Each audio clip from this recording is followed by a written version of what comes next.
संतोष देशमुख अण्णा यांच्या जो खुनाचा प्रकार घडला, निर्गुण खून जो त्यांचा झाला, त्यानंतर तपास यंत्रणा म्हणजे जवळपास 3 ते 4 ज्या आपल्या चांगल्या बॉडी आहेत, पोलीस झाले, न्यायालयीन चौकशी झाली, CID CBI झाली, ह्या सर्व आणि एक SIT एक फॉर्म करण्यात आलेली आहे. परंतु ती जरा त्यातल्या अधिकाऱ्यांबद्दल जी साशंका निर्माण झाली त्यामुळे आता ती SIT ही थोडी संशयाच्या भोवऱ्यात आहे आणि ह्या सर्व गोष्टी तपास चालू आहे, न्यायालयीन तपास चालू आहे. परंतु जे मीडिया ट्रायल्स आणि जे राजकारण जे आता कुठंतरी डोकं वर काढतंय, हे आपण त्याची बाजू तपासणार आहोत, त्या संदर्भात आपण बोलणार आहोत.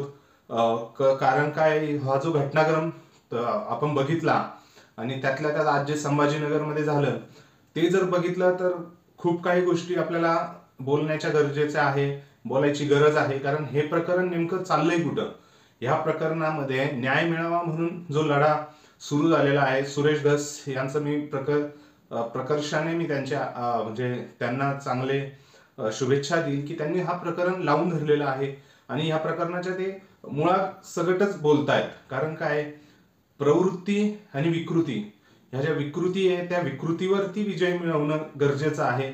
या विकृतीला कुठंतरी लगाम घालणं गरजेचं आहे. त्यावरतीच सुरेश धस आणि बाकीचे लोक बोलतायत, काही म्हणजे समाजा व्यतिरिक्त बोलतायत, प्रत्येक कानाकोपऱ्यातनं तोच आवाज येतोय. परंतु आता काही ज्या गोष्टी घडतायत त्यावरती आपण एक आढावा घेणार आहोत. तत्पूर्वी चॅनलला सबस्क्राईब केलं नसेल तर सबस्क्राईब करा, म्हणजे आपल्याला नवीन पुढचे व्हिडिओ मला टाकता येतील.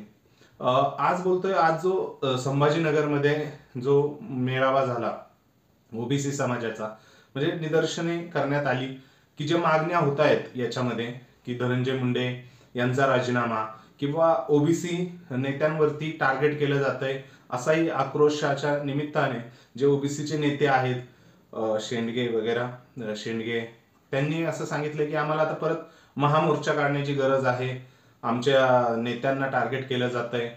आणि कुठेतरी राजकीय गोष्टी ह्या आता सुरुवात झालेली आहे. मीडियामध्ये कुठेतरी हा प्रयत्न सक्सेस होत आहे असं मला वाटतंय. कारण मेन जो आहे तो खून झालेला आहे आणि खून का झालेला आहे, कसा पद्धतीने झालाय, ह्या विकृतीवर बोलण्याच्या, ही विकृती आपल्याला कुठेतरी कंट्रोल करायची आहे. कारण खून खूप झालेत, नो इश्यू. म्हणजे मला वाटतंय महाराष्ट्रात एवढे खून होत आहेत. बीडमध्ये, परळीमध्ये आता एक गोष्ट समोर आली की दर 3 दिवसाला एक मृतदेह सापडतो. परळीमध्ये एकट्या तालुक्यामध्ये अनैसर्गिक मृत्यूंची नोंद होते तिथे 3 दिवसाला. सो ह्या गोष्टी आहेतच. आणि जो खून झाला सरपंच देशमुखांचा, त्याच्यामध्ये 9 प्रकारच्या हत्यारं, आपण आत्ताच बघितलं एक व्हिडिओ, मारहाण करतानाचा जो व्हिडिओ बनवला गेला. व्हिडिओ का बनवला गेला, अर्थातच तो व्हायरल करावा म्हणून बनवला गेला. व्हायरल का करावा, कारण तिथे आपली दहशत निर्माण व्हावी की आमच्याशी जो हे करेल त्याची बघा आम्ही कशी हालत करतो, ह्याच उद्देशाने व्हिडिओ बनवला गेला असणार. नाहीतर खून करायचा आहे, खून करून कुणीही पळून जातं. सुरेश धस जसे बोलले होते विधानसभेमध्ये, गाडी खाली घातला, गोळ्या मारल्या, संपला विषय.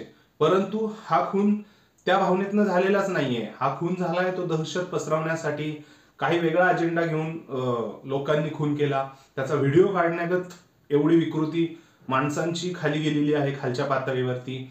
तो व्हिडिओ सापडला, त्या व्हिडिओची CBI कडे आहे नोंद. त्यांनी त्याच पद्धतीने कोर्टातही त्या संदर्भात डिटेल्स त्यांनी दिलेले आहेत. सो व्हिडिओ तर काढलाच काढला आणि त्या व्हिडिओमध्ये म्हणजे एवढी जबर मारहाण करून संतोष देशमुख यांना प्राण जात नव्हता त्यांचा, तर त्यांच्या छातीवरती उड्या मारल्या. म्हणजे उड्या मारून त्यांचा जीव जाईपर्यंत उड्या मारल्या. नंतर त्यांना म्हणजे कुठेही हत्या करताना त्या आरोपींच्या चेहऱ्यावर कुठेही म्हणजे भीती नव्हती, ते खून एन्जॉय करत होते. ह्या शब्दांमध्ये पोलिसांनी, CBI CID ने न्यायालयात आपली भूमिका ठेवली. तर मग मला तेच म्हणायचंय, जर एवढी विकृती आहे, एवढा खून विकृत, आपल्याला कसं खून झालाय त्याच्यावरती न्याय पाहिजे, परंतु ही जी विकृती आहे की खून करताना, एखाद्या मनुष्याचा खून करताना एवढा आनंद, त्याचा व्हिडिओ हा पुढे आपल्याला उपयोगी येईल, आपली दहशत पसरवण्यासाठी उपयोगी येईल, एवढा व्हिडिओ काढूनही तुम्ही जर त्यांचं समर्थन करणार असाल, आता काय होतं, ह्या विकृती आणि महाराष्ट्र राज्यात किंवा कुठेही समजा विकृती तयार व्हायला कुणी ना कोणी पाठबळ देतच. कारण आता आपण बघितलं वाल्मिक कराड हे जेव्हा सरेंडर झाले तेव्हा त्यांना त्यांच्यासोबत जी लोक आली होती त्यांना आपण विचारलं होतं की म्हणजे तुम्ही आले कुठे, कसे भेटले. तर एक जण म्हणतोय गाणगापूरवरनं मी त्यांना मंदिरातनं आणलं. एक जण म्हणतो नाही, गाडीवाला म्हणतोय मी नाही, मी चौकात आलो होतो, चौकातनं वाल्मिकांना दिसले मला, नानाला मी घेतलं. म्हणजे ह्या गोष्टी, ह्या विकृतींना कुठेतरी पाठबळ दिलं जात आहे, म्हणूनच ह्या गोष्टी पुढे येत आहे. न्यायाची भीती राहिलेलीच नाहीये. कारण महाराष्ट्र राज्यामध्ये जर तुम्हाला वाटतंय की म्हणजे न्यायाचं राज्य आहे, तर अशा गोष्टी होणारच नाही. आणि या विकृतींना कुठेतरी खतपाणी घालण्याचं काम कुणीतरी करतंय, म्हणून त्या लिंकेजेस लावून त्या विकृतीवरती काम करणं हे मी म्हणजे नेमकं आपल्याला याच्यामध्ये करायचं आहे. फडणवीसांपुढे हे चॅलेंजच आहे, कारण राजकीय दबाव, मीडिया ट्रायल्स वगैरे चालू राहील.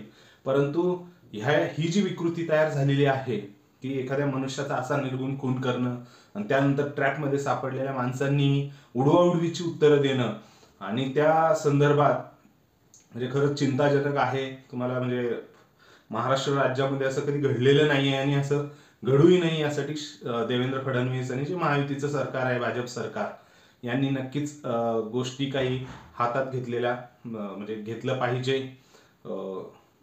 तर त्या विकृतीसाठी तुम्हाला काय वाटतं? विकृती कुठंतरी जे आहे म्हणजे कोणाच्या तरी पाठबळाने पनपते आणि पुढे जाऊन त्याचा मोठं रूप घेतलं जातं. त्याचप्रमाणे धनंजय मुंडे आणि पंकजा मुंडे यांच्यावर आरोप करण्यासारखं काही नाहीये, परंतु त्यांची लिंकेज कुठेतरी जोडली जाते. सो त्याची लिंकेज वाल्मिकांना कराड आणि त्यांच्या थ्रू धनंजय मुंडेंवरती जाते.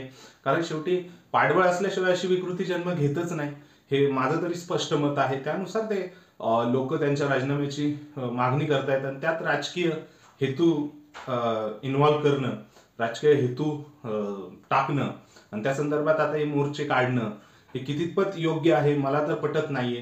कारण विकृतींना ठेचायचं असेल तर त्यांना मोठं करणाऱ्या पाठबळांनाही थोडासा जाच बसणं गरजेचं आहे.